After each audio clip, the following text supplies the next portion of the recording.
Klaus dog, this is your life. And I met Klaus in, I believe it was 92. It was funny. We were, it might have been 93 because we had closed down the 73rd Infantry Brigade separate. And it was funny how we met. We had all been jockeyed into a unique unit, the 54th Support Detachment, where officers made the coffee. The enlisted, we were too valuable at that time. And so what we used to do was we all had some specialization, some skill. And I was brought over there by Tom. Klaus Dog knows who that is, and Joe. We all got together, and I remember when I met Klaus, he was hanging out with Lieutenant Stinson, I believe the name was. At that time, I was fresh out of the Marine Corps, and we were all ultimate PT studs. I remember him and Stinson would always ride bicycles and just great dudes. But the way we met was they were all laying out this big map, you know, the military maps. And I'm looking at it, and I'm looking at the different places. And I'm like, oh, we're looking at the Kingdom of Saudi Arabia, Kuwait. And, I can't remember who said it. It might have been Klaus, it might have been Stinson. One of them said, well, there goes OPSEC. And I was like, I've been there, you know, first Gulf War. And from then, we just had a great time. Weekends, on drill weekends, we used to go to Klaus's place, have great get-togethers. I remember birthdays there. We even got Colonel Drum there one time. Play volleyball. Klaus Dog got me to go to In Cahoots. That was a place that was a country and western club, and I line danced for the very first time there. It was a good time.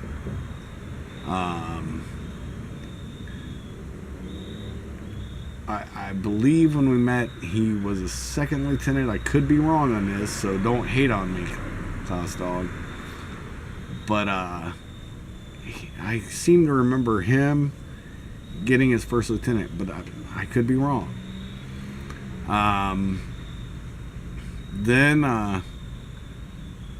as the years went by, I served with him in, you know, a couple other places because I left the 54th because of reasons. But I was always known as the guy who could get anything my entire time in the military and in government service. So,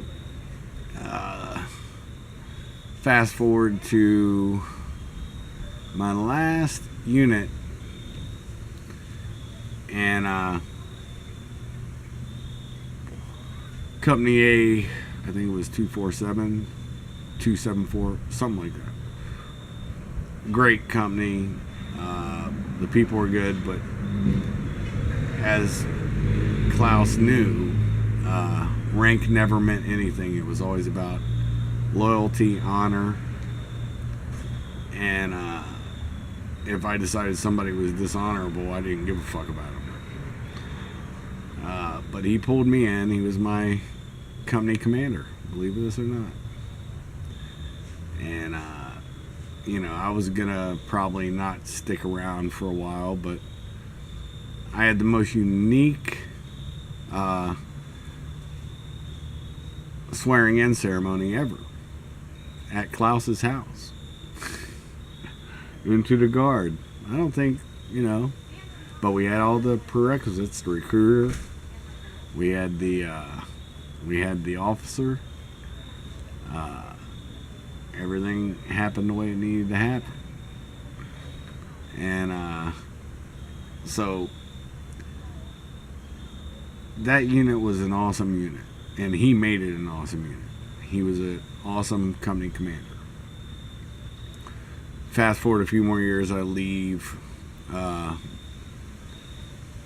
that branch of service, and I start working for the government and whatnot. And I remember, I think it was either the invasion or shortly thereafter, he got mobilized. But I remember he calls me up and he goes, "Shuff, can you believe they're only giving me one magazine, 9mm, for the Beretta 92F?" And I'm like, "Oh, well, that's not good." And he goes, "I can't find any on the civilian market." And you couldn't, because the military bought them all up because of the invasion. So you couldn't find them. And I said, "Don't worry, I'll get you some." I don't own a Beretta 92F or any clone thereof at that time. I do now just because I carried it at one time.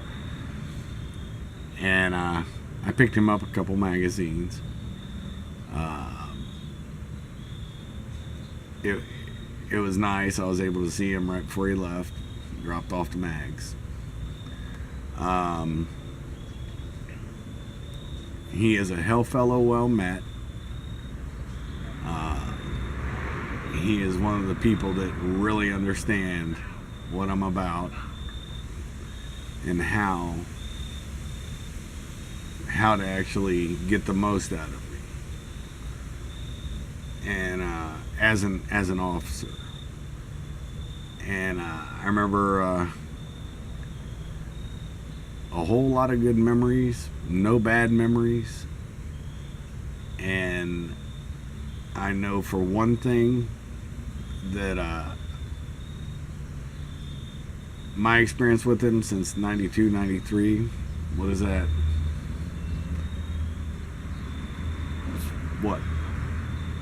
Over 20 years now, roughly? Yeah.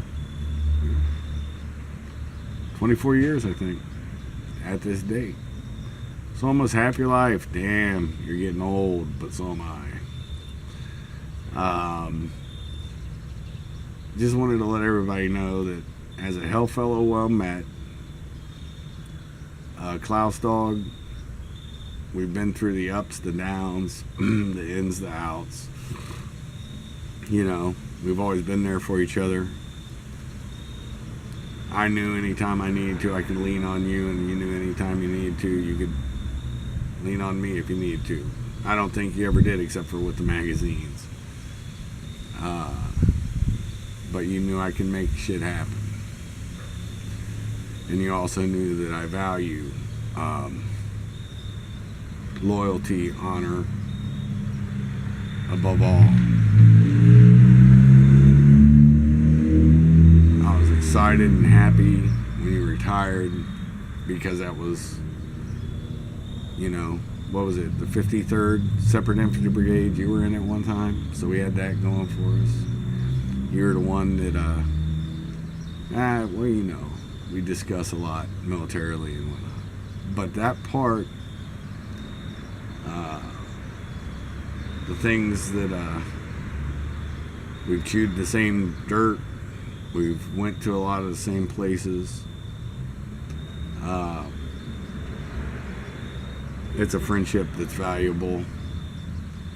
It's a brotherhood, actually. Friendship doesn't even scratch the surface.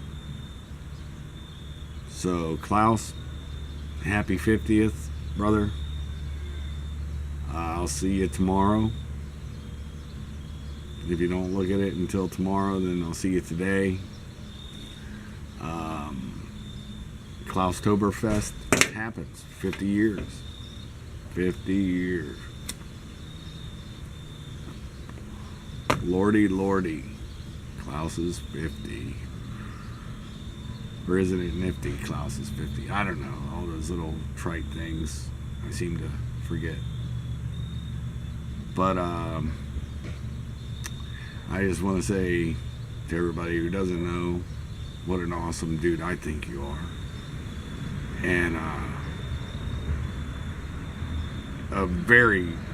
an outstanding leader of men, an outstanding commanding officer, and most of all, an outstanding friend. Happy birthday. Bye.